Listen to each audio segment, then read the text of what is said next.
बहुत ही सत्कारयोग अध्यापक साथियों और बहुत ही प्यारे विद्यार्थियों, अज दे इस एजुसैट लैक्चर दे विच बहुत ही अहम विषय अज असी लैके तुहाडे रूबरू होण जा रहे हैं। मैं धर्मेंद्र सिंह, साइंस मास्टर सरकारी सीनियर सेकेंडरी स्कूल इकोलाहा, ज़िला लुधियाना, और मेरे नाल सरदार जसवीर सिंह जी सेखों साहब जो कि साइंस मास्टर ने सरकारी सीनियर सेकेंडरी स्कूल उकसी, ज़िला लुधियाना तो।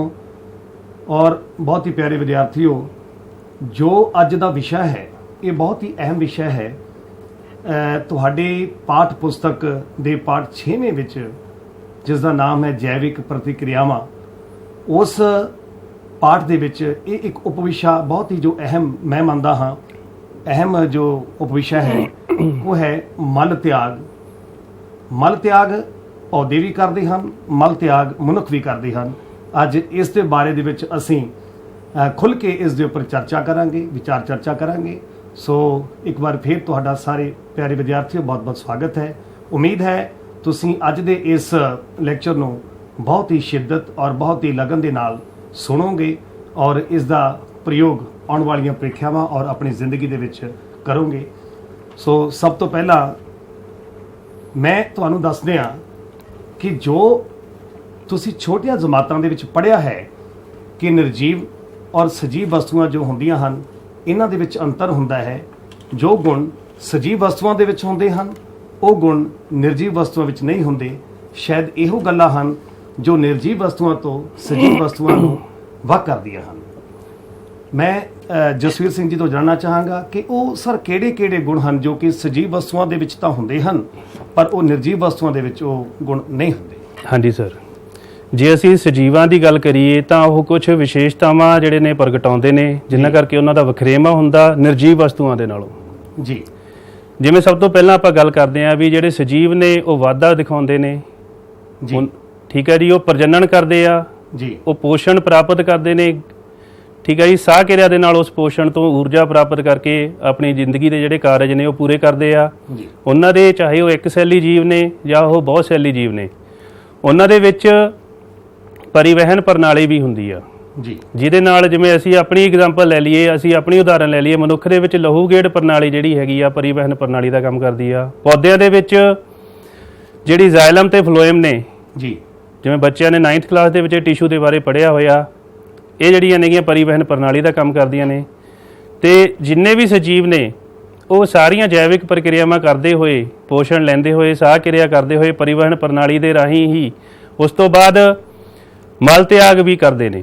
ਤੇ ਸਾਡਾ ਅੱਜ ਦਾ ਜਿਹੜਾ ਮੁੱਖ ਵਿਸ਼ਾ ਹੈ ਸਜੀਵਾਂ ਦੇ ਵਿੱਚ ਮਲ ਤਿਆਗ ਦੀ ਗੱਲ ਕਰਨੀ ਆ ਅਸੀਂ। ਸੋ ਮੈਂ ਨਾਲ ਦੀ ਨਾਲ ਇਹ ਵੀ ਸਰ ਆਪ ਜੀ ਤੋਂ ਅਸੀਂ ਜਾਣਨਾ ਚਾਹੁੰਦੇ ਹਾਂ ਕਿ ਆਪ ਜੀ ਨੇ ਦੱਸਿਆ ਹੈ ਕਿ ਸਜੀਵ ਨਿਰਜੀਵਾਂ ਨਾਲੋਂ ਵੱਖ ਇਸ ਲਈ ਹੁੰਦੇ ਹਨ ਕਿਉਂਕਿ ਉਹ ਪੋਸ਼ਣ ਕਰਦੇ ਹਨ, ਉਹਨਾਂ ਦੇ ਵਿੱਚ ਵਾਧਾ ਹੁੰਦਾ ਹੈ, ਉਹ ਪ੍ਰਜਨਨ ਦੀ ਕਿਰਿਆ ਕਰਦੇ ਹਨ ਔਰ ਉਹਨਾਂ ਦੇ ਵਿੱਚ ਹੋਰ ਅਜਿਹੀਆਂ ਬਹੁਤ ਸਾਰੀਆਂ ਕਿਰਿਆਵਾਂ ਜਿਵੇਂ ਕਿ ਹਿਲਜੁਲ ਕਰਨੀ, ਇੱਕ ਸਥਾਨ ਤੋਂ ਦੂਜੇ ਸਥਾਨ ਤੱਕ ਜਾ ਸਕਣਾ, ਅਜਿਹੀਆਂ ਬਹੁਤ ਸਾਰੀਆਂ ਕਿਰਿਆਵਾਂ ਕਰਦੇ ਹਨ। ਇਸ ਲਈ ਜਿਹੜੇ ਸਜੀਵ ਪਦਾਰਥ ਹਨ ਉਹ ਨਿਰਜੀਵ ਪਦਾਰਥਾਂ ਨਾਲੋਂ ਵੱਖ ਹੁੰਦੇ ਹਨ। ਹੁਣੇ ਤੁਸੀਂ ਦੱਸਿਆ ਹੈ ਕਿ ਜੋ ਸਜੀਵ ਪਦਾਰਥ ਹਨ ਉਹਨਾਂ ਦੇ ਵਿੱਚ ਪੋਸ਼ਣ, ਉਹਨਾਂ ਦੇ ਵਿੱਚ ਪਰਿਵਹਨ, ਉਹਨਾਂ ਦੇ ਵਿੱਚ ਸਾਹ ਕਿਰਿਆ, ਅਜਿਹੀਆਂ ਬਹੁਤ ਸਾਰੀਆਂ ਜਿਹੜੀਆਂ ਮਹੱਤਵਪੂਰਨ ਕਿਰਿਆਵਾਂ ਹੁੰਦੀਆਂ ਹਨ ਜਿਨ੍ਹਾਂ ਦੇ ਸਦਕਾ ਉਹ ਆਪਣੀ ਜੋ ਜ਼ਿੰਦਗੀ ਦਾ ਦਾਰੋਮਦਾਰ ਹੈ, ਆਪਣੀ ਜ਼ਿੰਦਗੀ ਦੀਆਂ ਬਾਕੀ ਅੱਗੇ ਚਲਾਉਣ ਲਈ ਇਹਨਾਂ ਕਿਰਿਆਵਾਂ ਨੂੰ ਕਰਦੇ ਹਨ। ਇਹਨਾਂ ਹੀ ਕਿਰਿਆਵਾਂ ਦੇ ਵਿੱਚੋਂ ਇੱਕ ਬਹੁਤ ਹੀ महत्वपूर्ण क्रिया है जिसमें असी मल त्याग आखते हाँ और जो कि जैविक प्रक्रियावां पाठ के अधीन उप जी हैगी विषय है, बहुत ही महत्वपूर्ण विषय है। सर मैं सब तो पहले जानना चाहांगा कि मल त्याग जो प्रणाली है, मल त्याग करना जीवां दे विच इसकी लोड़ क्यों महसूस की जाती है, ये इदां दा क्यों है कि मल त्याग की जरूरत पई? ਸਰ ਇਸ ਦੇ ਉੱਤਰ ਦੇ ਵਿੱਚ ਮੈਂ ਸਭ ਤੋਂ ਪਹਿਲਾਂ ਤਾਂ ਇਹੀ ਕਹਿਣਾ ਚਾਹੂੰਗਾ ਵੀ ਜਿੰਨੀਆਂ ਵੀ ਜੈਵਿਕ ਪ੍ਰਕਿਰਿਆਵਾਂ ਨੇ ਸਜੀਵ ਨੂੰ ਜਿੰਦਾ ਰੱਖਣ ਦੇ ਲਈ ਬਹੁਤ ਜ਼ਰੂਰੀ ਨੇ। ਜੇ ਪੋਸ਼ਣ ਕਿਰਿਆ ਦੇ ਰਾਹੀਂ ਅਸੀਂ ਭੋਜਨ ਪ੍ਰਾਪਤ ਕਰਕੇ ਆਪਣਾ ਢਿੱਡ ਭਰਦੇ ਆ ਤੇ ਉਸੇ ਭੋਜਨ ਤੋਂ ਸਾਹ ਕਿਰਿਆ ਦੇ ਰਾਹੀਂ ਉਹਦੇ ਜਿਹੜੀ ਢਾਹ ਕਿਰਿਆਵਾਂ ਹੁੰਦੀਆਂ ਨੇ ਉਹਦੇ ਤੋਂ ਊਰਜਾ ਪ੍ਰਾਪਤ ਕੀਤੀ ਜਾਂਦੀ ਹੈ, ਠੀਕ ਹੈ ਜੀ। ਤੇ ਪਰਿਵਹਨ ਦੇ ਰਾਹੀਂ ਇਹ ਜਿਹੜੀ ਊਰਜਾ ਦੇ ਜਿਹੜੇ ਮੋਲੀਕਿਊਲਸ ਨੇ, ਅਣੂ ਬਣਦੇ ਆ, ਜਿਵੇਂ ATP ਆ ਸਾਡੇ ਲਿਵਿੰਗ ਸਿਸਟਮਸ ਦੇ ਵਿੱਚ, ਉਹਨਾਂ ਦਾ ਜਿਹੜਾ ਵਾ ਟਰਾਂਸਫਰ ਹੁੰਦਾ ਰਹਿੰਦਾ ਇੱਕ ਸੈੱਲ ਤੋਂ ਦੂਜੇ ਸੈੱਲ ਤੱਕ। ਸੈੱਲ ਦਰਵ ਦੇ ਰਾਹੀਂ ਵੀ ਹੁੰਦਾ, ਪਰਿਵਹਨ ਦੇ ਰਾਹੀਂ ਪੋਸ਼ਕ ਤੱਤਾਂ ਦੀ ਜਿਹੜੀ ਆ ਸਾਰੇ ਸਰੀਰ ਦੇ ਵਿੱਚ ਜਿਹੜੀ ਆ ਆਵਾਜਾਈ ਕਰਵਾਈ ਜਾਂਦੀ ਆ। ਠੀਕ ਹੈ ਜੀ। ਸਾਹ ਕਿਰਿਆ ਦੇ ਦੌਰਾਨ ਜਿੱਥੇ ਸਾਨੂੰ ਊਰਜਾ ਪ੍ਰਾਪਤ ਹੁੰਦੀ ਆ, ਪੋਸ਼ਕ ਤੱਤ ਮਿਲਦੇ ਆ ਜਿਹਦੇ ਨਾਲ ਸਾਡੇ ਸਰੀਰ ਦੇ ਨਵੇਂ ਸੈੱਲਾਂ ਦਾ ਨਿਰਮਾਣ ਹੁੰਦਾ, ਤੇ ਉੱਥੇ ਨਾਲ ਹੀ ਕੁਝ ਫੋਕਟ ਪਦਾਰਥ ਵੀ ਪੈਦਾ ਹੁੰਦੇ ਨੇ ਜਿਹੜੇ ਸਾਡੇ ਸਰੀਰ ਦੇ ਲਈ ਬਿਲਕੁਲ ਹੀ ਫਾਲਤੂ ਹੁੰਦੇ ਆ, ਬੇਲੋੜੇ ਪਦਾਰਥ ਹੁੰਦੇ ਹਨ। ਤਾਂ ਸਾਡੇ ਸਰੀਰ ਨੂੰ ਇਹਨਾਂ ਤੋਂ ਨਿਪਟਾਰਾ ਪਾਉਣ ਦੇ ਲਈ, ਛੁਟਕਾਰਾ ਪ੍ਰਾਪਤ ਕਰਨ ਦੇ ਲਈ ਇੱਕ ਖਾਸ ਤਰ੍ਹਾਂ ਦੀ ਪ੍ਰਣਾਲੀ ਦੀ ਜ਼ਰੂਰਤ ਹੈ ਜਿਹੜੀ ਸਾਡੇ ਅੰਦਰ ਮਲ ਤਿਆਗ ਪ੍ਰਣਾਲੀ ਦਾ ਕੰਮ ਕਰਦੀ ਹੈ। ਐਗਜ਼ਾਮਪਲ ਦੇ ਵਜੋਂ ਆਪਾਂ ਦੇਖ ਸਕਦੇ ਹਾਂ, ਜਿਵੇਂ ਅਸੀਂ ਸਾਹ ਕਿਰਿਆ ਦੇ ਦੌਰਾਨ ਜਿਹੜੀ ਕਾਰਬਨ ਡਾਈਆਕਸਾਈਡ ਪੈਦਾ ਹੋ ਰਹੀ ਆ ਉਸ ਦਾ ਛੁਟਕਾਰਾ ਅਸੀਂ ਪਾਚਨ ਪ੍ਰਣਾਲੀ ਦੇ ਨਾਲ ਕਰ ਲੈਂਦੇ ਆ, ਤੇ ਵਾਧੂ ਜਾਂ ਅਣਪਚਿਆ ਜਿਹੜਾ ਭੋਜਨ ਹੁੰਦਾ ਉਹ ਸਾਡੀ ਪਾਚਨ ਪ੍ਰਣਾਲੀ ਆ ਜਿਹੜੀ ਉਸ ਦੇ ਅਖੀਰਲੇ ਪੜਾਅ ਜਿਹਨੂੰ ਅਸੀਂ ਵੱਡੀ ਅੰਦਰ ਕਹਿੰਦੇ ਆ ਉਸ ਦੇ ਰਾਹੀਂ ਸਰੀਰ ਤੋਂ ਬਾਹਰ ਸੁੱਟ ਦਿੰਦੇ ਆ ਠੋਸ ਰੂਪ ਦੇ ਵਿੱਚ। ਤੇ ਸਾਡੇ ਭੋਜਨ ਦਾ ਜ਼ਿਆਦਾਤਰ ਹਿੱਸਾ ਜੇ ਆਪਾਂ ਦੇਖੀਏ ਤਾਂ ਉਹ ਕਿਸੇ ਨਾ ਕਿਸੇ ਰੂਪ ਦੇ ਵਿੱਚ ਤਰਲ ਜਾਂ ਪਾਣੀ ਦੇ ਰੂਪ ਦੇ ਵਿੱਚ ਹੁੰਦਾ, ਜਿਸ ਕਰਕੇ ਇਸ ਵਾਧੂ ਤਰਲ ਦੀ ਅਤੇ ਪਾਣੀ ਦੀ ਸਾਡੇ ਸਰੀਰ ਦੇ ਵਿੱਚੋਂ ਨਿਪਟਾਰੇ ਦੀ ਜ਼ਰੂਰਤ ਹੁੰਦੀ ਹੈ। ਮੈਨੂੰ ਸਰ ਇੱਕ ਗੱਲ ਤੁਹਾਡੇ ਇਸ ਦੱਸਣ ਦੇ ਦੌਰਾਨ ਹੁਣੇ ਮੇਰੇ ਜ਼ਿਹਨ ਦੇ ਵਿੱਚ ਆਈ ਹੈ। ਉਹ ਗੱਲ ਇਹ ਹੈ, ਪਿਆਰੇ ਵਿਦਿਆਰਥੀਓ, ਤੁਸੀਂ ਵੇਖਦੇ ਹੋ ਕਿ ਆਪਣੇ ਘਰਾਂ ਦੇ ਵਿੱਚ ਅਸੀਂ ਰੋਜ਼ਮਰਾ ਦੀ ਜ਼ਿੰਦਗੀ ਦੇ ਵਿੱਚ ਪਾਣੀ ਨੂੰ ਵੱਖ-ਵੱਖ ਰੂਪ ਦੇ ਵਿੱਚ ਜੋ ਹੈ ਇਸਤੇਮਾਲ ਕਰਦੇ ਹਾਂ। ਪਾਣੀ ਆਪਾਂ ਨਹਾਉਣ ਲਈ ਇਸਤੇਮਾਲ ਕਰਦੇ ਹਾਂ, ਭੋਜਨ ਪਕਾਉਣ ਲਈ, ਸਬਜ਼ੀਆਂ ਨੂੰ ਜਾਂ ਹੋਰ ਚੀਜ਼ਾਂ ਨੂੰ ਧੋਣ ਲਈ ਇਸਤੇਮਾਲ ਕਰਦੇ ਹਾਂ। ਆਪਾਂ ਵੇਖਦੇ ਹਾਂ ਜਦੋਂ ਸਾਰਾ ਪਾਣੀ ਆਪਾਂ ਇਸਤੇਮਾਲ ਕਰਦੇ ਹਾਂ ਵੱਖ-ਵੱਖ ਕੰਮਾਂ ਦੇ ਲਈ, ਤਾਂ ਤੁਹਾਨੂੰ ਪਤਾ ਕਿ ਆਪਣੇ ਘਰਾਂ ਦੇ ਵਿੱਚ ਔਰ ਘਰਾਂ ਦੇ ਆਸ-ਪਾਸ ਜੋ ਹੈ ਨਾਲੀਆਂ ਬਣੀਆਂ ਹੁੰਦੀਆਂ ਹਨ, ਕੁਝ ਚੈਂਬਰ, ਕੁਝ ਗਟਰਸ ਬਣੇ ਹੁੰਦੇ ਹਨ, ਜਿਨ੍ਹਾਂ ਦੇ ਵਿੱਚੋਂ ਇਹ ਵਰਤਿਆ ਹੋਇਆ ਪਾਣੀ ਜੋ ਕਿ ਮੈਲਾ ਹੋ ਗਿਆ ਹੁੰਦਾ ਹੈ, ਜੋ ਕਿ ਫੋਕਟ ਦਾ ਰੂਪ ਲੈ ਚੁੱਕਿਆ ਹੁੰਦਾ ਹੈ, ਉਸ ਦਾ ਜਿਹੜਾ ਨਿਕਾਸ ਹੈ ਜੇਕਰ ਉਹ ਨਹੀਂ ਹੁੰਦਾ ਤਾਂ ਬਹੁਤ ਸਾਰੀਆਂ ਜਿਹੜੀਆਂ ਇੱਦਾਂ ਦੀਆਂ ਸਮੱਸਿਆਵਾਂ ਖੜੀਆਂ ਹੋ ਜਾਂਦੀਆਂ ਹਨ, ਜਿਸ ਦਾ ਸਿੱਧਾ ਜਿਹੜਾ ਹੈ ਉਹ ਲਿੰਕ ਸਾਡੀ ਸਿਹਤ ਨਾਲ ਵੀ ਹੋ ਸਕਦਾ, ਸਾਡੇ ਵਾਤਾਵਰਨ ਨਾਲ ਹੋ ਸਕਦਾ ਹੈ। ਸੋ ਇਸ ਲਈ ਆਪਾਂ ਜਦੋਂ ਤੱਕ ਉਸ ਫੋਕਟ ਪਦਾਰਥ ਦਾ ਜਿਹੜਾ ਪਾਣੀ ਦੇ ਵਿੱਚ ਅਸੀਂ ਫੋਕਟ ਕਰ ਦਿੱਤਾ ਹੈ ਜਾਂ ਜਿਸ ਨੂੰ ਆਪਾਂ ਕਿ ਦੂਸ਼ਿਤ ਪਾਣੀ ਆਖਦੇ ਹਾਂ, ਉਸ ਦਾ ਜੇ ਪ੍ਰੋਪਰ ਢੰਗ ਦੇ ਨਾਲ, ਸਹੀ ਢੰਗ ਦੇ ਨਾਲ ਜੇ ਉਹਦਾ ਨਿਕਾਸ ਨਹੀਂ ਕਰਾਂਗੇ ਤਾਂ ਅਨੇਕਾਂ ਸਮੱਸਿਆਵਾਂ ਜਿਹੜੀਆਂ ਖੜੀਆਂ ਹੋ ਜਾਣਗੀਆਂ। ਬਿਲਕੁਲ ਇਹੀ ਜੋ ਸਰ ਜੀ ਦੇ ਦੱਸਣ ਦੇ ਅਨੁਸਾਰ ਇਹ ਗੱਲ ਇੱਥੇ ਵਾਜਿਬ ਹੈ, ਕਹਿਣੀ ਬਣਦੀ ਹੈ ਕਿ ਮਲ ਤਿਆਗ ਦੀ ਜ਼ਰੂਰਤ ਕਿਉਂ ਪਈ। ਮਲ ਤਿਆਗ ਦੀ ਜ਼ਰੂਰਤ ਇਸ ਲਈ ਪੈਂਦੀ ਹੈ ਕਿ ਜੋ ਸਰੀਰ ਦੇ ਵਿੱਚ ਵਾਧੂ ਫੋਕਟ ਪਦਾਰਥ ਜੋ ਬਣ ਚੁੱਕਿਆ ਹੈ, ਜੋ ਸਰੀਰ ਨੇ ਊਰਜਾ ਲੈਣੀ ਸੀ ਉਹ ਲੈ ਲਈ, ਬਾਕੀ ਜੋ ਪਦਾਰਥ ਫੋਕਟ ਦੇ ਰੂਪ ਦੇ ਵਿੱਚ ਉਸ ਦਾ ਬਾਹਰ ਕੱਢਣਾ ਜ਼ਰੂਰੀ ਹੈ। ਜੇਕਰ ਉਹ ਬਾਹਰ ਨਹੀਂ ਨਿਕਲਦਾ ਤਾਂ ਅਨੇਕਾਂ ਅਜਿਹੇ ਵਿਕਾਰ ਸਾਡੇ ਸਰੀਰ ਦੇ ਵਿੱਚ ਪੈਦਾ ਹੋ ਸਕਦੇ ਹਨ ਜੋ ਕਿ ਸਿੱਧਾ ਅੱਗੋਂ ਜਾ ਕੇ ਸਾਡੀ ਜਿਹੜੀ ਹੈ ਮੌਤ ਦਾ ਕਾਰਨ ਬਣ ਸਕਦੇ ਹਨ। ਹੁਣ ਜਿਹੜਾ ਟੌਪਿਕ ਅਸੀਂ ਸ਼ੁਰੂ ਕਰਨ ਜਾ ਰਹੇ ਹਾਂ ਮਲ ਤਿਆਗ ਆ। ਮਲ ਤਿਆਗ ਉਹ ਜੈਵਿਕ ਕਿਰਿਆ ਹੁੰਦੀ ਹੈ ਜਿਸ ਵਿੱਚ ਹਾਨੀਕਾਰਕ ਢਾਹ ਅਨੁਸਾਰ ਵਾਧੂ ਪਦਾਰਥਾਂ ਨੂੰ ਸਰੀਰ ਦੇ ਵਿੱਚੋਂ ਬਾਹਰ ਸੁੱਟਿਆ ਜਾਂਦਾ ਹੈ, ਚਾਹੇ ਉਹ ਕਿਸੇ ਵੀ ਕਿਸਮ ਦੇ ਰੂਪ ਦੇ ਵਿੱਚ ਹੋਣ, ਚਾਹੇ ਉਹ ਗੈਸੀ ਪਦਾਰਥ ਹੋਣ ਜਿਹੜੇ ਸਾਡੇ ਸਰੀਰ ਦੇ ਵਿੱਚ ਫਾਲਤੂ ਨੇ, ਵਾਧੂ ਨੇ, ਚਾਹੇ ਕੋਈ ਨਮਕ ਨੇ ਜਿਵੇਂ ਲਿਵਰ ਦੁਆਰਾ ਪੈਦਾ ਕੀਤੇ ਜਾਂਦੇ ਨੇ, ਬਾਈਲ ਸਾਲਟਸ ਨੇ, ਉਹਨਾਂ ਦਾ ਨਿਪਟਾਰਾ ਕਰਿਆ ਜਾਂਦਾ ਵੱਡੀ ਆਂਦਰ ਦੁਆਰਾ।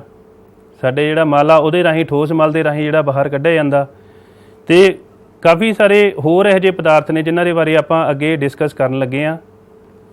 ਸਰ ਮੈਂ ਇੱਕ ਗੱਲ ਜਾਣਨੀ ਚਾਹਾਂਗਾ ਕਿ ਹੁਣੇ ਤੁਸੀਂ ਦੱਸਿਆ ਕਿ ਜਿਵੇਂ ਵਾਧੂ ਕਿਸਮ ਦੇ ਨਮਕ ਜਿਨ੍ਹਾਂ ਦੀ ਹੁਣ ਜ਼ਰੂਰਤ ਨਹੀਂ ਰਹੀ ਸਰੀਰ ਨੂੰ, ਜਾਂ ਕੁਝ ਇੱਦਾਂ ਦੇ ਪਦਾਰਥਾਂ ਨੂੰ ਬਾਹਰ ਸੁੱਟਣਾ ਹੀ ਮਲ ਤਿਆਗ ਹੈ।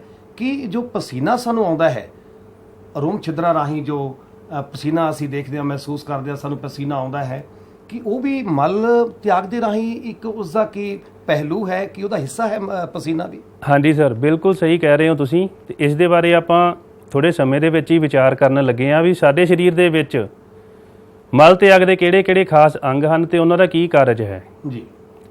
ਹੁਣ ਜਿਵੇਂ ਆਪਾਂ ਬੱਚਿਓ ਪੜ੍ਹ ਹੀ ਰਹੇ ਹਾਂ ਆਪਣੇ ਸਕਰੀਨ ਦੇ ਉੱਪਰ, ਭਿੰਨ ਜੀਵ ਜਿਹੜੇ ਨੇ ਉਹ ਮਲ ਤਿਆਗ ਕਰਨ ਦੇ ਲਈ ਅਲੱਗ-ਅਲੱਗ ਯੁਕਤਾਂ ਜਿਹੜੇ ਆ ਵਰਤੋਂ ਕਰਦੇ ਉਹਨਾਂ ਦੀਆਂ। ਤੇ ਜੇ ਅਸੀਂ ਗੱਲ ਕਰੀਏ ਜਿੰਨੇ ਵੀ ਇੱਕ ਸੈਲੀ ਜੀਵ ਨੇ, ਅਮੀਬਾ ਹੋ ਗਿਆ, ਪੈਰਾਮੀਸ਼ੀਅਮ ਹੋ ਗਿਆ, ਠੀਕ ਆ ਜੀ, ਇਹਨਾਂ ਨੇ ਜੇ ਮਲ ਤਿਆਗ ਕਰਨਾ, ਜਿਵੇਂ ਇਹ ਪਾਣੀ ਦੇ ਵਿੱਚ ਹੀ ਆਪਣਾ ਨਿਵਾਸ ਸਥਾਨ ਇਹਨਾਂ ਦਾ ਹੁੰਦਾ, ਤਾਂ ਇਹ ਆਪਣੇ ਸਰੀਰ ਦੇ ਵਿੱਚੋਂ ਜਿਹੜੇ ਫਾਲਤੂ ਪਦਾਰਥ ਨੇ ਉਹ ਪ੍ਰਸਾਰਿਤ ਕਰਦੇ ਨੇਗੇ ਆਪਣੀ ਜਿਹੜੇ ਇੱਕ ਸੈੱਲ ਦੀ ਜਿਹੜੀ ਸਤ੍ਹਾ ਹੈਗੀ ਹੈ, ਸੈੱਲ ਝਿੱਲੀ ਦੇ ਰਾਹੀਂ ਹੀ ਬਾਹਰ ਛੱਡ ਦਿੰਦੇ ਨੇ। ਤੇ ਜਿਹੜੇ ਜਟਿਲ ਬਹੁਤ ਸੈਲੀ ਜੀਵ ਨੇ ਇਸ ਕੰਮ ਨੂੰ ਪੂਰਾ ਕਰਨ ਦੇ ਲਈ ਖਾਸ ਤਰ੍ਹਾਂ ਨਾਲ ਵਿਕਸਿਤ ਅੰਗ ਜਿਹੜੇ ਨੇ ਅੰਗ ਪ੍ਰਣਾਲੀਆਂ ਜਿਹੜੀਆਂ ਨੇ ਉਹਨਾਂ ਦਾ ਉਪਯੋਗ ਕਰਦੀਆਂ ਹਨ। ਮੈਂ ਜਸਵੀਰ ਸਰ ਜੀ, ਮੈਂ ਤੁਹਾਡੇ ਕੋਲ ਇੱਕ ਗੱਲ ਜਾਣਨੀ ਚਾਹਾਂਗਾ ਕਿ ਹੁਣੇ ਤੁਸੀਂ ਦੱਸਿਆ ਹੈ ਕਿ ਇੱਕ ਸੈਲੀ ਜਿਹੜੇ ਜੀਵ ਨੇ ਉਹ ਆਪਣੀ ਜਿਹੜੀ ਸੈੱਲ ਝਿੱਲੀ ਦੇ ਰਾਹੀਂ ਜਿਹੜੀ ਪ੍ਰਸਾਰਣ ਦੀ ਵਿਧੀ ਨੂੰ ਕਰਦੇ ਹਨ। ਇਹ ਜਿਹੜੇ ਜਟਲ ਤੁਸੀਂ ਦੱਸਿਆ ਕਿ ਬਹੁਤ ਸਾਰੇ ਜੀਵ, ਇਹਨਾਂ ਦੀਆਂ ਕੁਝ ਉਦਾਹਰਨਾਂ ਜੇ ਸਾਡੇ ਤੁਸੀਂ ਵਿਦਿਆਰਥੀਆਂ ਨੂੰ ਦੇਵੋ ਤਾਂ ਸ਼ਾਇਦ ਆਪਣੀ ਜਿਹੜੀ ਗੱਲ ਹੈ ਉਹ ਹੋਰ ਸੌਖੇ ਢੰਗ ਨਾਲ ਆਪਾਂ ਜਿਹੜਾ ਹੈ ਉਸ ਦਾ ਖੁਲਾਸਾ ਕਰ ਸਕਾਂਗੇ। ਬਿਲਕੁਲ ਜੀ ਸਰ। ਕਾਕਰੋਚ ਬੇਟਾ ਸਭ ਨੇ ਦੇਖਿਆ ਹੋਇਆ। ਕਾਕਰੋਚ ਦੇ ਵਿੱਚ ਇੱਕ ਖਾਸ ਤਰ੍ਹਾਂ ਦੇ ਅੰਗ ਜਿਹੜੇ ਨੇ ਵਿਕਸਿਤ ਹੋਏ ਹੁੰਦੇ ਆ, ਜਿਨ੍ਹਾਂ ਨੂੰ ਅਸੀਂ ਫਲੇਮ ਸੈੱਲ ਕਹਿੰਦੇ ਆ, ਜਿਹਦੇ ਰਾਹੀਂ ਉਹ ਆਪਣਾ ਜਿਹੜਾ ਵਾ ਮਲ ਤਿਆਗਦੇ ਆ, ਬਾਹਰ ਛੱਡਦੇ ਨੇ। ਸਾਡੇ ਅੰਦਰ ਇਸ ਕੰਮ ਨੂੰ ਕਰਨ ਦੇ ਲਈ ਅਲੱਗ-ਅਲੱਗ ਅੰਗ ਨੇ। ਸਭ ਤੋਂ ਅਹਿਮ ਅਸੀਂ ਦੇਖਦੇ ਆ ਸਾਡੇ ਅੰਦਰ ਗੁਰਦੇ ਨੇ। ਜਿਹੜੇ ਗੁਰਦਿਆਂ ਦਾ ਕੰਮ ਆ ਸਾਡੇ ਲਹੂ ਨੂੰ ਛਾਨਣਾ, ਉਸ ਦੇ ਵਿੱਚੋਂ ਜਿਹੜੇ ਨਾਈਟ੍ਰੋਜਨ ਯੁਕਤ ਜਿਹੜੇ ਫਾਲਤੂ ਪਦਾਰਥ ਨੇ ਉਹਨਾਂ ਨੂੰ ਸਾਡੇ ਸਰੀਰ ਦੇ ਵਿੱਚੋਂ ਬਾਹਰ ਕੱਢਣਾ, ਫਿਲਟਰ ਕਰਦੇ ਨੇਗੇ, ਪੁਣਦੇ ਨੇ, ਇੱਕ ਤਰ੍ਹਾਂ ਨਾਲ ਛਾਣਦੇ ਨੇ, ਫਿਲਟਰੀਕਰਨ ਕਰਦੇ ਆ ਉਸ ਦਾ। ਹਾਂ, ਬਿਲਕੁਲ ਇਸੇ ਤਰੀਕੇ ਨਾਲ ਮੈਂ ਇਸ ਗੱਲ ਨੂੰ ਆਪਣੇ ਘਰ ਦੇ ਨਾਲ ਜੋੜਨਾ ਚਾਹਾਂਗਾ। ਬੇਟੇ ਤੁਸੀਂ ਵੇਖਿਆ ਜਦੋਂ ਤੁਹਾਡੇ ਘਰ ਦੇ ਵਿੱਚ ਤੁਹਾਡੀ ਮਾਤਾ ਜੀ ਦਾ ਤੁਹਾਡੇ ਘਰ ਦੇ ਵਿੱਚ ਕੋਈ ਵੱਡਾ ਚਾਹ ਬਣਾਉਂਦੇ ਨੇ, ਤਾਂ ਚਾਹ ਜਦੋਂ ਬਣ ਜਾਂਦੀ ਹੈ ਤੁਸੀਂ ਵੇਖਦੇ ਹੋ ਉਸ ਚਾਹ ਨੂੰ ਚਾਹ ਪੁਣਨੀ ਦੇ ਰਾਹੀਂ ਪੁਣਿਆ ਜਾਂਦਾ ਹੈ, ਔਰ ਜੋ ਸ਼ੁੱਧ ਜਿਸ ਨੂੰ ਅਸੀਂ ਪੀਣਾ ਹੁੰਦਾ ਹੈ ਉਹ ਗਲਾਸ ਵਿੱਚ ਆ ਜਾਂਦੀ ਹੈ ਜਾਂ ਜਿਸ ਭਾਂਡੇ ਵਿੱਚ ਉਸ ਨੂੰ ਪੁਣਿਆ ਜਾਂਦਾ ਹੈ, ਔਰ ਜੋ ਚਾਹ ਪੱਤੀ ਰਹਿ ਜਾਂਦੀ ਹੈ ਉਸ ਨੂੰ ਅਸੀਂ ਵਾਧੂ ਪਦਾਰਥ ਦੇ ਤੌਰ ਤੇ ਪਿਆਰੇ ਬੱਚੇ ਸੁੱਟ ਦਿੰਦੇ ਹਾਂ। ਜੇ ਅਜਿਹਾ ਨਹੀਂ ਕਰਾਂਗੇ ਤੇ ਸਾਰਾ ਕੁਝ ਉਹ ਇਸ ਤਰੀਕੇ ਨਾਲ ਹੋ ਜਾਏਗਾ ਜੋ ਕਿ ਸਾਡੀ ਬਾਡੀ ਵਿੱਚ ਜਾ ਕੇ ਉਹ ਚੰਗੀ ਤਰ੍ਹਾਂ ਜਿਹੜਾ ਹੈ ਜਜ਼ਬ ਨਹੀਂ ਹੋ ਪਾਏਗਾ। ਮੈਂ ਜਸਵੀਰ ਸਾਹਿਬ ਆਪ ਜੀ ਤੋਂ ਇਹ ਵੀ ਗੱਲ ਜਾਣਨੀ ਚਾਹਾਂਗਾ ਕਿ ਗੁਰਦੇ ਹੀ ਸਿਰਫ ਅਜਿਹੇ ਅੰਗ ਹਨ ਸਾਡੇ ਮਨੁੱਖੀ ਸਰੀਰ ਦੇ ਵਿੱਚ ਜੋ ਕਿ ਮਲ ਤਿਆਗ ਕਰਦੇ ਹਨ, ਕੀ ਕੋਈ ਹੋਰ ਅੰਗ ਵੀ ਹੈਗੇ ਨੇ ਜਿਹੜੇ ਕਿ ਮਲ ਤਿਆਗ ਦੇ ਵਿੱਚ ਆਪਣੀ ਅਹਿਮ ਭੂਮਿਕਾ ਨਿਭਾਉਂਦੇ ਹਨ? ਸਾਨੂੰ ਉਹਨਾਂ ਦੇ ਬਾਰੇ ਵੀ ਤੁਸੀਂ ਥੋੜਾ ਜਿਹਾ ਤਫਸੀਲ ਦੇ ਨਾਲ ਬੱਚਿਆਂ ਦੇ ਨਾਲ ਚਾਨਣਾ ਪਾਏ। ਜੀ ਸਰ, ਗੁਰਦਿਆਂ ਦੇ ਬਾਰੇ ਆਪਾਂ ਡਿਸਕਸ ਕਰ ਹੀ ਲਿਆ ਵੀ ਇਹ ਸਾਡੇ ਲਹੂ ਨੂੰ ਛਾਣਦੇ ਆ, ਲਹੂ ਦੇ ਵਿੱਚੋਂ ਨਾਈਟ੍ਰੋਜਨ ਯੁਕਤ ਫਾਲਤੂ ਪਦਾਰਥਾਂ ਨੂੰ ਅਲੱਗ ਕਰਦੇ ਆ। ਸਾਡੇ ਅੰਦਰ 5 ਇਹੋ ਜਿਹੇ ਅੰਗ ਨੇ ਜਿਹੜੇ ਪਛਾਣੇ ਗਏ ਨੇ ਜਿਹੜੇ ਮਲ ਤਿਆਗ ਕਰਨ ਦੇ ਵਿੱਚ ਸਾਡੀ ਸਹਾਇਤਾ ਕਰਦੇ ਆ। ਗੁਰਦਿਆਂ ਦਾ ਹੋ ਗਿਆ, ਦੂਜੇ ਨੰਬਰ ਤੇ ਆ ਗਿਆ ਜਿਗਰ। ਹੁਣ ਜਿਗਰ ਜਿਹੜਾ ਹੈਗਾ ਵਾ ਸਾਡੇ ਪਾਚਨ ਪ੍ਰਣਾਲੀ ਦਾ, ਸਾਡੇ ਸਰੀਰ ਦਾ ਇੱਕ ਅਹਿਮ ਅੰਗ ਆ, ਜਿੱਥੇ ਇਹ ਪਾਚਨ ਦੇ ਵਿੱਚ ਸਹਾਇਤਾ ਕਰਨ ਦੇ ਲਈ ਕੁਝ ਰਸ ਪੈਦਾ ਕਰਦਾ, ਜਿਹਨੂੰ ਅਸੀਂ ਬਾਈਲ ਜੂਸ ਕਹਿ ਦਿੰਦੇ ਆ। ਠੀਕ ਹੈ ਜੀ। ਤੇ ਗਾਲ ਬਲੈਡਰ ਦੇ ਵਿੱਚ ਉਹ ਸਟੋਰ ਹੁੰਦਾ। ਉਸ ਦੇ ਨਾਲ ਹੀ ਜਿਗਰ ਦੇ ਅੰਦਰ ਸਾਡੇ ਜਿਹੜੇ ਲਾਲ ਰਕਤਾਣੂ ਨੇ ਜਿਨ੍ਹਾਂ ਦੀ ਉਮਰ ਪੂਰੀ ਹੋ ਚੁੱਕੀ ਹੁੰਦੀ ਆ, ਜਿਵੇਂ ਇੱਕ ਔਸਤ ਲਾਲ ਰਕਤਾਣੂ ਜਿਹੜਾ 120 ਦਿਨਾਂ ਦੇ ਲਈ ਕਾਰਜਸ਼ੀਲ ਰਹਿ ਸਕਦਾ, ਉਸ ਤੋਂ ਬਾਅਦ ਜਿਹੜੀ ਹੈਗੀ ਆ ਉਹਦੀ ਜਿਹੜੀ ਆ ਕਾਰਜਸ਼ੀਲਤਾ ਖਤਮ ਹੋ ਜਾਂਦੀ ਆ। ਤਾਂ ਉਹੋ ਜਿਹੇ ਜਿਹੜੇ ਲਾਲ ਰਕਤਾਣੂ ਨੇ ਜਾਂ ਜਿਨ੍ਹਾਂ ਦੇ ਅੰਦਰ ਕੋਈ ਇਨਫੈਕਸ਼ਨ ਵਗੈਰਾ ਹੋ ਚੁੱਕੀ ਹੁੰਦੀ ਆ, ਖਰਾਬ ਹੋ ਚੁੱਕੇ ਹੁੰਦੇ ਨੇ ਕਿਸੇ ਨਾ ਕਿਸੇ ਕਾਰਨ ਦੇ ਕਰਕੇ, ਉਹਨਾਂ ਨੂੰ ਉੱਥੇ ਤੋੜਿਆ ਜਾਂਦਾ ਤੇ ਉਹਨਾਂ ਦੇ ਵਿੱਚੋਂ ਜਿਹੜੇ ਨੇਗੇ ਫੋਕਟ ਪਦਾਰਥ ਜਿਹੜੇ ਨੇ ਲਿਵਰ ਦੇ ਵਿੱਚ ਕੱਢੇ ਜਾਂਦੇ ਨੇ। ਤੇ ਕਾਫੀ ਸਾਰੇ ਜੇ ਆਪਾਂ ਦੇਖੀਏ ਸਾਡਾ ਜਿਹੜਾ ਮੂਤਰ ਆ, ਯੂਰਿਨ ਜਿਹਨੂੰ ਆਪਾਂ ਇੰਗਲਿਸ਼ ਦੇ ਵਿੱਚ ਕਹਿੰਦੇ ਆ, ਉਹਦੇ ਵਿੱਚ ਜਿਹੜੇ ਨਾਈਟ੍ਰੋਜਨ ਯੁਕਤ ਪਦਾਰਥ ਨਿਕਲਦੇ ਆ, ਯੂਰੀਆ, ਯੂਰਿਕ ਐਸਿਡ। ਇਹ ਜਿਹੜਾ ਹੈਗਾ ਯੂਰੀਆ ਜ਼ਿਆਦਾਤਰ ਕਿੱਥੇ ਬਣ ਰਿਹਾ? ਸਾਡੇ ਸਰੀਰ ਦੇ ਅੰਦਰ ਜਿਗਰ ਦੇ ਵਿੱਚ ਬਣਦਾ। ਲਿਵਰ ਦੇ ਵਿੱਚ ਜਿਹੜਾ ਯੂਰੀਆ ਦੀ ਜਿਹੜੀ ਆ ਉਹ ਉਤਪਾਦਨ ਹੁੰਦਾ। ਇਹ ਸਭ ਤੋਂ ਜ਼ਹਿਰੀਲਾ ਜਿਹੜਾ ਫੋਕਟ ਪਦਾਰਥ ਦੇ ਵਿੱਚੋਂ ਇੱਕ ਆ ਜਾਂਦਾ, ਜਿਸ ਨੂੰ ਸਰੀਰ ਦੇ ਵਿੱਚੋਂ ਬਾਹਰ ਕੱਢਣਾ ਅਤਿਅੰਤ ਜ਼ਰੂਰੀ ਆ। ਅਗਲੇ ਜਿਹੜੇ ਮਲ ਤਿਆਗ ਦੇ ਅੰਗ ਹਨ ਉਹ ਹੈਗੇ ਆ ਫੇਫੜੇ। ਫੇਫੜਿਆਂ ਦਾ ਜਿਵੇਂ ਬੱਚਿਆਂ ਨੂੰ ਪਤਾ ਹੀ ਆ, ਅਸੀਂ ਸਾਹ ਲੈਣ ਦੇ ਲਈ ਸਾਹ ਪ੍ਰਣਾਲੀ ਦੇ ਸਾਡੇ ਅਹਿਮ ਅੰਗ ਨੇ।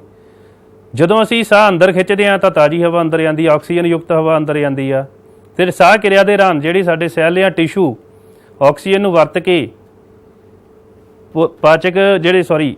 ਆਪਣੇ ਪੋਸ਼ਕ ਤੱਤ ਹੁੰਦੇ ਆ ਉਹਨਾਂ ਨੂੰ ਤੋੜਦੇ ਆ, ਤੇ ਉਸ ਦੇ ਦੌਰਾਨ ਕਾਰਬਨ ਡਾਈਆਕਸਾਈਡ ਪੈਦਾ ਹੁੰਦੀ ਆ, ਤੇ ਕਾਰਬਨ ਡਾਈਆਕਸਾਈਡ ਨੂੰ ਸਰੀਰ ਦੇ ਵਿੱਚੋਂ ਬਾਹਰ ਕੱਢਣ ਦੇ ਲਈ ਫੇਫੜੇ ਜਿਹੜੇ ਨੇ, ਲੰਗਸ ਨੇ ਸਾਡੇ ਜਿਹੜੇ, ਉਹ ਅਹਿਮ ਭੂਮਿਕਾ ਨਿਭਾਉਂਦੇ ਆ।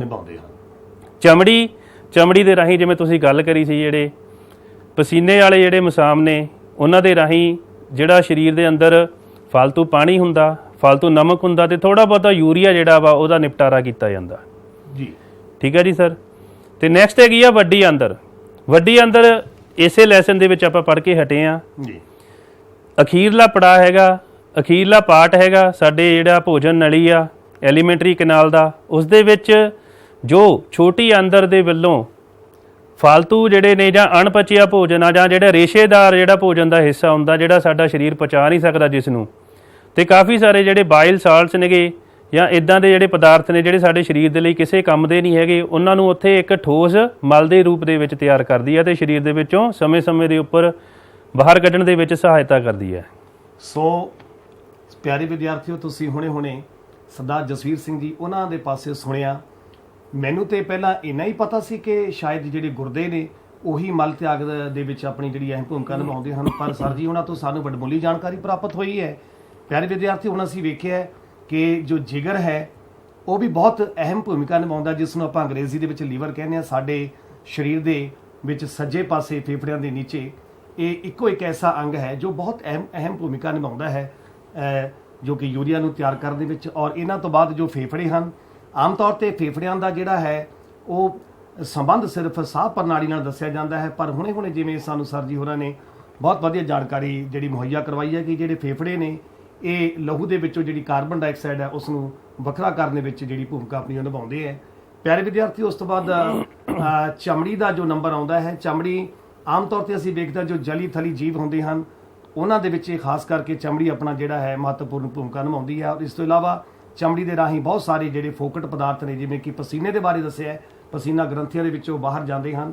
ਔਰ ਵੱਡੀ ਆਂਦਰ ਜੋ ਕਿ ਛੋਟੀ ਆਂਦਰ ਤੋਂ ਅਗਲਾ ਹਿੱਸਾ ਹੈ, ਵੱਡੀ ਆਂਦਰ ਵੀ ਆਪਣਾ ਜਿਹੜਾ ਹੈ ਅਹਿਮ ਭੂਮਿਕਾ ਜੋ ਹੈ ਫੋਕਟ ਪਦਾਰਥਾਂ ਨੂੰ ਠੋਸ ਮਲ ਦੇ ਵਿੱਚ ਤਿਆਰ ਕਰਕੇ ਉਹਨਾਂ ਨੂੰ ਬਾਡੀ ਦੇ ਵਿੱਚੋਂ ਬਾਹਰ ਕੱਢਣ ਲਈ ਆਪਣੀ ਅਹਿਮ ਭੂਮਿਕਾ ਨਿਭਾਉਂਦੀ ਹੈ।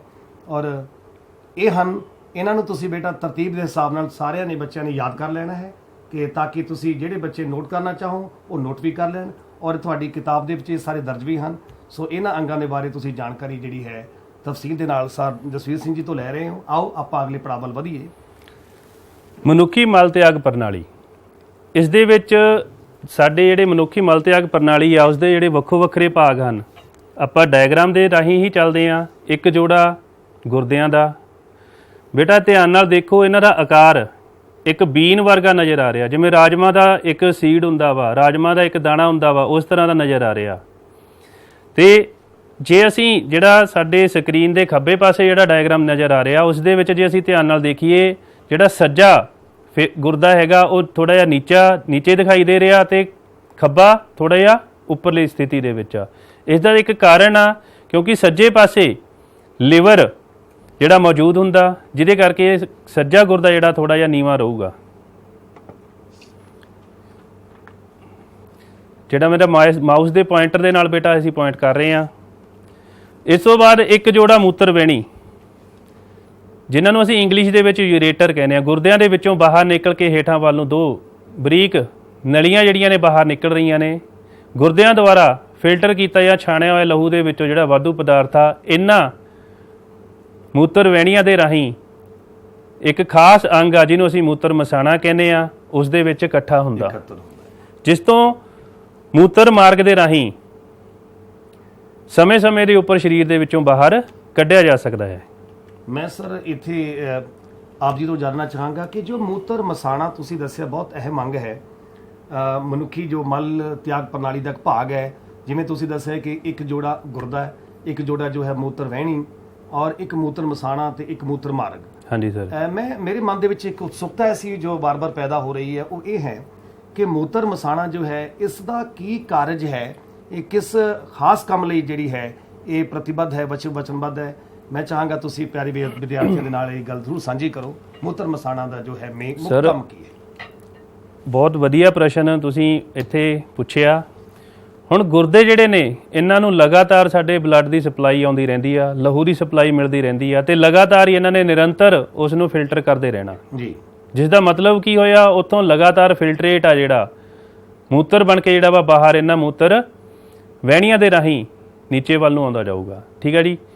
ਤੇ ਹੁਣ ਅਸੀਂ ਆਪਣੀ ਦਿਨਚਰਿਆ ਜਿਹੜੀ ਹੈਗੀ ਆ, ਡੇਲੀ ਰੂਟੀਨ ਆ ਜਿਹੜੀ ਸਾਡੀ, ਉਸ ਦੇ ਵਿੱਚ ਅਸੀਂ ਲਗਾਤਾਰ ਤਾਂ ਮਲ ਤਿਆਗ ਨਹੀਂ ਕਰ ਸਕਦੇ।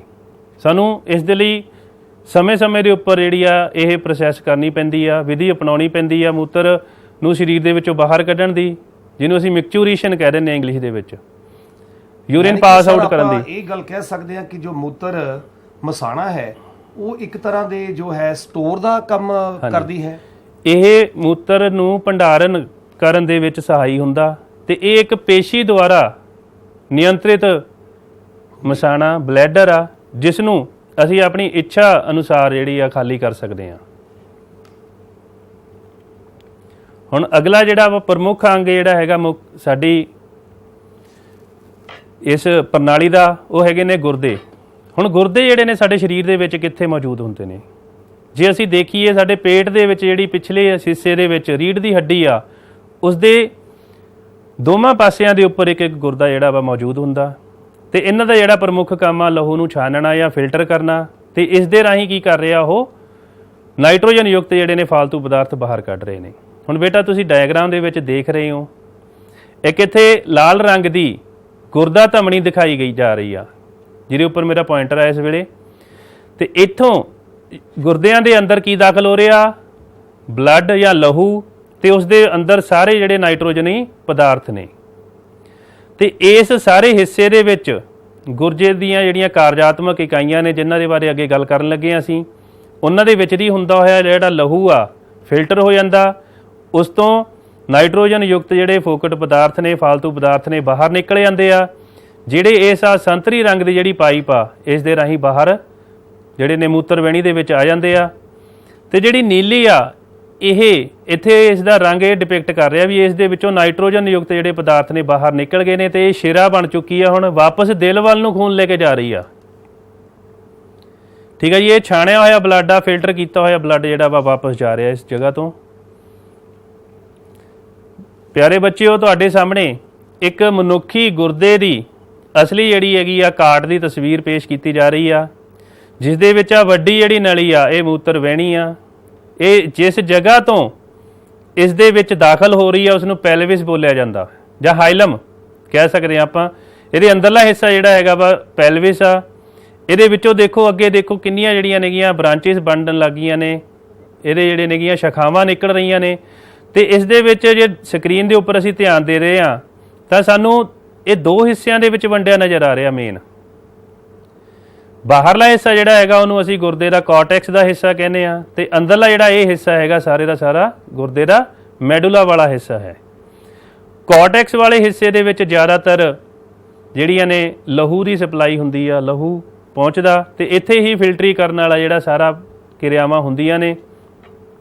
ਮੈਡੂਲਾ ਦੇ ਵਿੱਚ ਜਿਹੜਾ ਫਿਲਟਰੀਕ੍ਰਿਤ ਲਹੂ ਆ ਜਾਂ ਫਿਲਟਰੇਟ ਜਿਹੜਾ ਪੈਦਾ ਹੋਇਆ ਜਿਹੜੀ ਸਾਡੇ ਗੁਰਦੇ ਦੀ ਕਾਰਜਾਤਮਕ ਇਕਾਈ ਆ ਜਿਸ ਨੂੰ ਅਸੀਂ ਨੈਫਰੋਨ ਕਹਿੰਦੇ ਆ ਉਸ ਦੇ ਦੁਆਰਾ ਫਿਲਟਰ ਜਿਹੜਾ ਕੀਤਾ ਹੋਇਆ ਫਿਲਟਰੇਟ ਆ ਛਾਣਿਆ ਹੋਇਆ ਜਿਹੜਾ ਪਦਾਰਥ ਆ ਦਰਵ ਉਹਦੇ ਵਿੱਚ ਦੀ ਜਦੋਂ ਨਿਕਲਦਾ ਤਾਂ ਉਹਦੇ ਵਿੱਚ ਕਈ ਸਾਡੇ ਲਈ ਉਪਯੋਗੀ ਤੱਤ ਵੀ ਬਾਹਰ ਨਿਕਲ ਜਾਂਦੇ ਨੇ ਛਾਣੇ ਜਾਂਦੇ ਨੇ ਉਹਨਾਂ ਨੂੰ ਦੁਬਾਰਾ ਸਰੀਰ ਦੇ ਲਈ ਸੋਖਣ ਦਾ ਕੰਮ ਕੀਤਾ ਜਾਂਦਾ। ਰੀਅਬਜ਼ੌਰਪਸ਼ਨ ਹੁੰਦੀ ਹੈ ਇਸ ਜਗ੍ਹਾ ਦੇ ਵਿੱਚ ਸਿਕਰੀਸ਼ਨ ਤੇ ਰੀਅਬਜ਼ੌਰਪਸ਼ਨ ਦੋਨੇ ਚੱਲਦੀਆਂ ਨੇ। ਸੋ ਪਿਆਰੇ ਬੱਚਿਓ ਤੁਸੀਂ ਵੇਖ ਰਹੇ ਹੋ ਗੁਰਦੇ ਸਿਰਫ ਕਹਿਣ ਨੂੰ ਹੀ ਗੁਰਦੇ ਹਨ ਪਰ ਕਿੰਨਾ ਗੁੰਝਲਦਾਰ ਜੋ ਕੰਮ ਹੈ ਇਹ ਸਾਡੀ ਜ਼ਿੰਦਗੀ ਲਈ ਕਰ ਰਹੇ ਹਨ।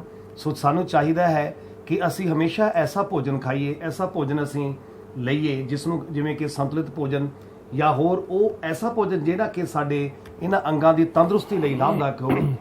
ਸਰ ਅਸੀਂ ਜੋ ਤੁਸੀਂ ਹੁਣੇ ਆਖਿਆ ਹੈ ਕਿ ਨੈਫਰੋਨ ਜੋ ਹੈ ਉਹ ਕਾਰਜਾਤਮਕ ਇਕਾਈ ਹੈ ਗੁਰਦਿਆਂ ਦੀ। ਹਾਂਜੀ, ਕੀ ਕੋਈ ਐਸਾ ਤੁਸੀਂ ਸਾਨੂੰ ਮੇਰੇ ਖਿਆਲ ਦੇ ਵਿੱਚ ਤੁਸੀਂ ਅੱਜ ਇੱਕ ਲੈ ਕੇ ਆਏ ਹੋ ਨਾਲ ਅੱਜ ਜੋ ਵਰਕਿੰਗ ਮਾਡਲ ਹੈ ਜਿਸ ਦੇ ਰਾਹੀਂ ਮੈਨੂੰ ਉਮੀਦ ਹੈ ਕਿ ਸਾਡੇ ਬੱਚੇ ਜਿਹੜੇ ਹੈਗੇ ਵਿਦਿਆਰਥੀ ਔਰ ਸਾਡੇ ਅਧਿਆਪਕ ਸਾਥੀ ਇਸ ਤੋਂ ਹੋਰ ਜ਼ਿਆਦਾ ਜਿਹੜਾ ਹੈ ਤਫਸੀਲ ਦੇ ਵਿੱਚ ਉਹ ਗਿਆਨ ਨੂੰ ਲੈਣਗੇ ਜੋ ਕਿ ਮੈਂ ਵੇਖ ਰਿਹਾ ਕਿ ਨਾਲ ਆਪਣੇ ਜਿਹੜੀ ਹੈਗੀ ਵਰਕਿੰਗ ਮਾਡਲ ਤੁਸੀਂ ਲੈ ਕੇ ਆਏ ਹੋ। ਅਸੀਂ ਚਾਹੁੰਦੇ ਹਾਂ ਕਿ ਨੈਫਰੋਨ ਦਾ ਜੋ ਕਾਰਜਾਤਮਕ ਹੈ ਪ੍ਰਣਾਲੀ ਉਹ ਵੀ ਸਾਨੂੰ ਤੁਸੀਂ ਪਲੀਜ਼ ਇਹਦੇ ਬਾਰੇ ਜ਼ਰੂਰ ਚਾਨਣਾ ਪਾਓ।